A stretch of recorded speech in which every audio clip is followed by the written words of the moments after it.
It was almost as if this rock was put here just for me to test my suspension out.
It was almost as if this rock was put here just for me to test my suspension out.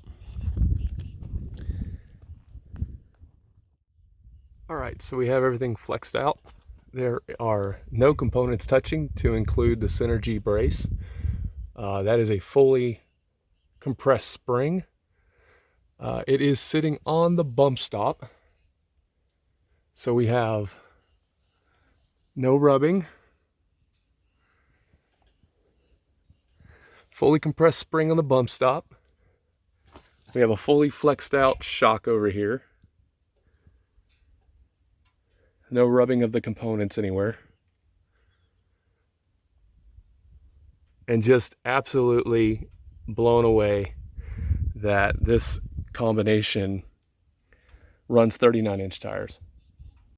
So where there is contact actually is the rear fender. If you had metal fenders back here, you would not have any contact whatsoever, but it tucks. I mean, it tucks in there so nicely. Right up under the Rubicon fender flares. And these are the aftermarket flares on a Sport from the dealership. It tucks perfectly under there on a 39-inch tire. It does have a slight rub just on the plastic here, but it's not enough to damage anything or make noise. It just tucks up under there almost perfectly. And this is with also the tube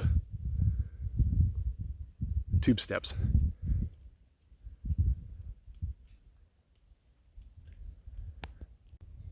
You can see the suspension on the right side where the fender is touching the 39-inch tires.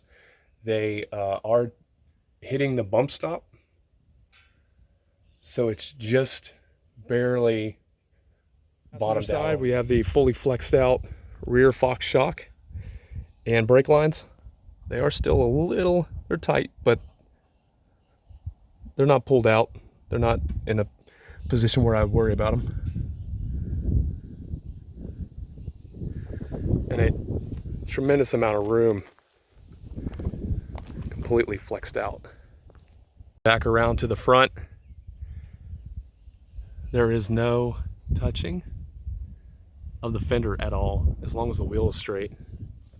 If you get into a situation where you're turning the wheel hard off-road, it probably will rub, but I can verify that 39s on a Mopar lift with Mopar fenders on a Sport does not rub in the front, fully flexed out.